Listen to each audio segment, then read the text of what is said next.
कलयुग के 20 बातें, कलयुग के ये 20 कड़वे सच जो सतयुग में बताए गए थे। वेद पुराणों में कौन सी अद्भुत बातें लिखी गई हैं जो असंभव लगती थीं लेकिन अब सच हो गई हैं। कलयुग के वह डरावने सच क्या हैं जिनका वर्णन श्रीमद् भगवद गीता में भी है। महाभारत में कही गई कौन सी बातें कलयुग में एकदम सटीक साबित हुई हैं। सब कुछ जानेंगे इस वीडियो में, इसलिए वीडियो को अंत तक जरूर देखिएगा। लोग कहते हैं कलयुग आ गया, कभी सोचा है आखिर ये कलयुग किस साल में शुरू हुआ था। हिंदू शास्त्रों के मुताबिक अब तक 3 युग सतयुग, त्रेतायुग और द्वापर युग बीत चुके हैं। वहीं अभी जो चल रहा है वह कलयुग है। पुराणों के मुताबिक कलयुग के साथ ही दुनिया समाप्त हो जाएगी। वीडियो पसंद आए तो अपने मित्र और परिवार के साथ शेयर जरूर कीजिएगा। आइए पहले जान लेते हैं कलयुग की शुरुआत कब हुआ था और कलयुग के अंत कब होगा और कैसे होगा। गीता में बताया गया है कि 4,32,000 वर्षों का कलयुग है, जबकि अभी तक कलयुग के केवल 5,122 वर्ष ही पूरे हुए हैं। कलयुग के इतने से कम वर्षों में ही ऐसा लगता है कि जैसे पाप अपनी चरम सीमा पर पहुंच चुके हैं, जबकि यह युग 4,32,000 मानव वर्षों का है। आधुनिक काल गणना के हिसाब से देखा जाए तो कलयुग का प्रारंभ 3,102 ईसा पूर्व से हुआ था। विद्वानों का मत है कि अब तक कलयुग के 3,102 + 2,024 5,126 वर्ष बीत चुके हैं और अभी कलयुग का प्रथम चरण ही चल रहा है, यानी कलयुग की अभी बहुत अवधि बाकी है। कलयुग से पहले 3 युग बीत चुके हैं, जिसमें पहला युग सतयुग था। इस युग में भगवान विष्णु ने मत्स्य और नरसिंह के रूप में अवतार लिया। इसके बाद त्रेतायुग प्रारंभ हुआ, जिसमें भगवान विष्णु ने श्री राम के रूप में जन्म लिया। वह तीसरे युग द्वापर युग में भगवान विष्णु ने श्री कृष्ण के रूप में जन्म लिया और चौथे युग कलयुग में भगवान विष्णु कल्कि के रूप में जन्म लेंगे। अब आइए जानते हैं कलयुग का वह सच जो अब तक आप नहीं जानते हैं। नंबर 1, कलयुग में मनुष्य धर्म का पालन नहीं करेगा और धार्मिक पुस्तकों का आदर भी नहीं करेगा। उसका आचरण नष्ट हो जाएगा और वह वेदों की पालन नहीं करेगा। सभी मनुष्यों में धर्म सत्यता की कमी हो जाएगी। नंबर 2, इस युग में ब्राह्मण भी केवल नाम मात्र रह जाएंगे। वह केवल धन कमाने के लक्ष्य को लेकर अपनी जिंदगी व्यतीत करेंगे और उनमें छल की भावना उत्पन्न हो जाएगी। उस समय पाखंड की अधिकता और अधर्म की वृद्धि होने से लोगों की आयु कम होती चली जाएगी। नंबर 3, कलयुग का वर्णन करते हुए श्री कृष्ण कहते हैं कि कलयुग में ऐसे लोगों का राज्य होगा जो दोनों ओर से शोषण करेंगे, बोलेंगे कुछ और करेंगे कुछ, मन में कुछ और कर्म में कुछ।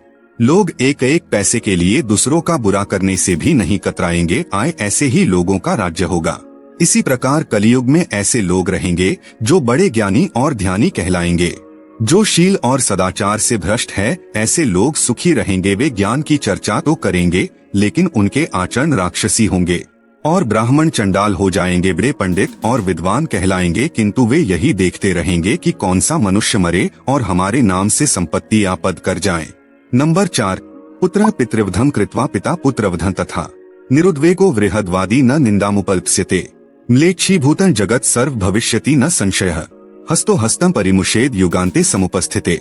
पुत्र पिता का और पिता पुत्र का वध करके भी उद्विग्न नहीं होंगे तथा बहुएं सास को काम करने के भेजेंगी। अपनी प्रशंसा के लिए लोग बड़ी बड़ी बातें बनाएंगे, किंतु समाज में उनकी निंदा नहीं होगी। कलयुग में समय के साथ साथ मनुष्य वर्तमान पर विश्वास करने वाले, शास्त्र ज्ञान से रहित, दंभी और अज्ञानी होंगे। एक हाथ दूसरे हाथ को लूटेगा। कलयुग में लोग शास्त्रों से विमुख हो जाएंगे। अनैतिक साहित्य ही लोगों की पसंद हो जाएगा।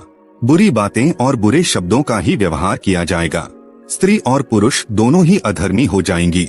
कलयुग की स्त्रियां लोभी, नाटी, अधिक खाने वाली और मंद भाग्य वाली होंगी। स्त्रियां पतिव्रत धर्म का पालन करना बंद कर देगी और पुरुष भी ऐसा ही करेंगे। नंबर 5, कलयुग का मनुष्य शिशुपाल हो जाएगा।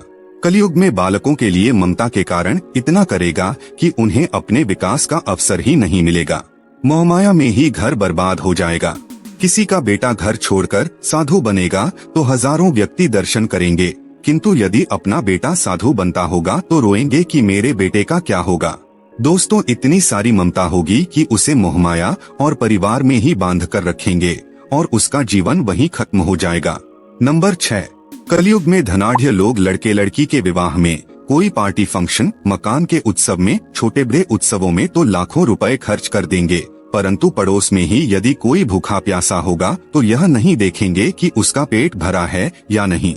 दूसरी ओर मौज, मदिरा, मांस भक्षण, सुंदरता और व्यसन में पैसे उड़ा देंगे, किंतु किसी के दो आंसू पोंछने में उनकी रुचि न होगी। कलयुग में थोड़े से धन से मनुष्यों में बड़ा घमंड होगा। नंबर 7, कलयुग का वर्णन पुराणों में कैसे किया गया है। महर्षि व्यास जी के अनुसार ज्यों-ज्यों घोर कलयुग आता जाएगा त्यों-त्यों वेदों का पालन कोई नहीं करेगा। कलयुग में विवाह को धर्म नहीं माना जाएगा। शिष्य गुरु के अधीन नहीं रहेंगे। पुत्र भी अपने धर्म का पालन नहीं करेंगे। कोई किसी कुल में पैदा ही क्यों न हुआ, जो बलवान होगा वही कलयुग में सबका स्वामी होगा। नंबर 8, पुराणकार मानते हैं कि जैसे जैसे कलयुग आगे बढ़ेगा वैसे वैसे भारत की गद्दी पर वेद विरोधी लोगों का शासन होने लगेगा। ये ऐसे लोग होंगे जो जनता से झूठ बोलेंगे और अपने कुतर्कों द्वारा एक दूसरे की आलोचना करेंगे। नंबर 9, भगवान नारायण ने स्वयं नारद को बताया है कि कलयुग में एक समय ऐसा आएगा जब सभी पुरुष स्त्रियों के अधीन होकर जीवन व्यतीत करेंगे। हर घर में पत्नी ही पति पर राज करेगी। पतियों को डांटपट सुनना पड़ेगी। पुरुषों की हालत नौकरों के समान हो जाएगी। कलयुग की स्त्रियां अपनी इच्छा के अनुसार आचरण करेंगी। हाव भाव विलास में ही उनका मन लगा रहेगा। कलयुग में स्त्रियां धनहीन पति को त्याग देंगी। उस समय धनवान पुरुष ही स्त्रियों का स्वामी होगा। गुरुजनों और पति की आज्ञा का पालन नहीं करेंगी। सबको धन की ही अभिलाषा होगी। स्त्रियां धन लेकर पराये पुरुषों से समागम करेंगी। नंबर 10, 5 वर्ष की उम्र में स्त्री गर्भवती हो जाया करेगी।